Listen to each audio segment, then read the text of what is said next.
and Romantic is an album a lot of bands cite as something that's really influential to their style. Really? So, yeah. That's cool. Yeah, That's cool. a lot of bands that I've interviewed. That's awesome. So, when you guys were writing your new album, Anywhere But Here, did you feel any pressure for writing and delivering a follow-up to it? Oh yeah, of course. I mean, that's the huge thing. You know what I mean? Is the second album is always, it's a big deal for any band. But luckily, you know, that's all. We've done that now, and we're starting to look at a new album, and it's cool because I feel like there's not the same pressure anymore for the next one. You know what I mean? Obviously, there is pressure to deliver a good album, but it's not quite the same because, you know, so many things had happened whenever we were recording Anywhere But Here, writing and recording Anywhere But Here. You know, it was the first album we'd done without Jason. It was the sophomore album. It was our first album on a major label. It was kind of just like a bunch of factors, you know, piled into one. But now I feel like this next one, we can just kind of not have so much pressure and not have so much stress, you know. So, yeah. And you guys released a lot of videos already from the new album, and one of them was really awesome with the parachute for the silence. Cool. Like, how did you guys like film inside of a parachute? Well, yeah, they blew it up, and it's hot air balloon, but yeah. But we actually thought we were gonna be able to ride in the hot air balloon, like in the video. That was kind of like part of the original video plan, but then like because of a bunch of just like insurance, security reasons, we weren't actually able to ride in the basket of the hot air balloon, which kind of bummed us out. But yeah, they blew up the hot air balloon on the ground and like filmed us inside it playing. It was so hot because it was just a really hot day in general. It was in San Diego, and I was wearing this like jacket thing. We were inside this like hot, you know, hot air balloon. So it was like super hot, but yeah, it was cool. It was a lot of fun. And if you could pick any one song that would remind you specifically of this summer, if you looked back like 10 years from now, what one song would that be? Of this summer? Yeah. I would say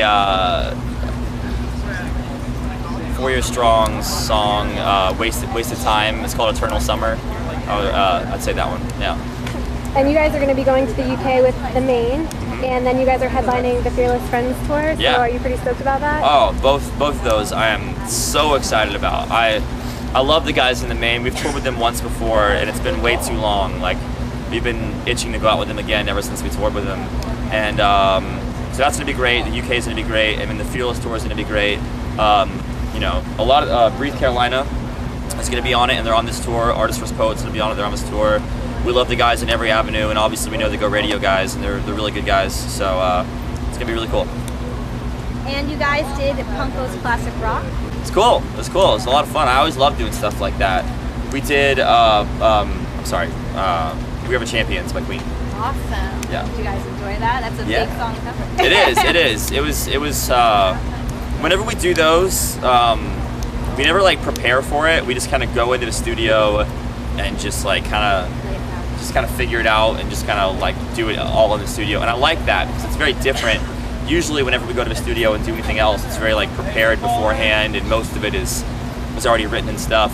But it's cool kind of having to like be creative on the spot and having to like just figure it out as you go along, you know?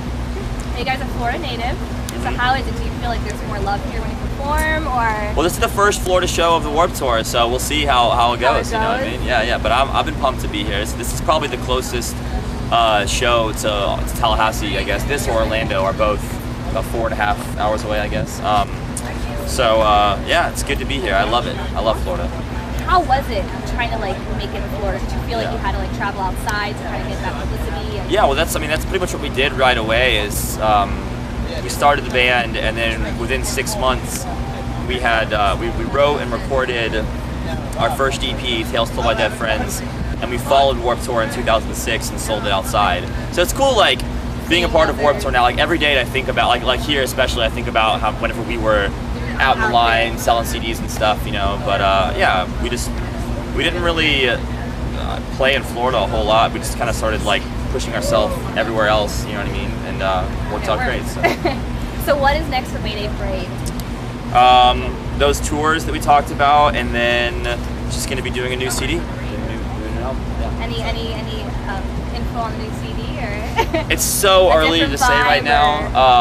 I've been writing a lot in the past like 5 or 6 months, and I am so excited about it. I love It's some of my favorite stuff I've ever written. I'm really excited. And none of it's like finished. It's all just like little ideas because on Warped Tour we never really have time to like sit down and, you know, if I sit down with a song, usually within half hour I have to go do something or whatever, you know. So I'm excited to have some time off to really start writing the songs and finishing the songs. But everything that I've written so far, I'm really, really pumped about.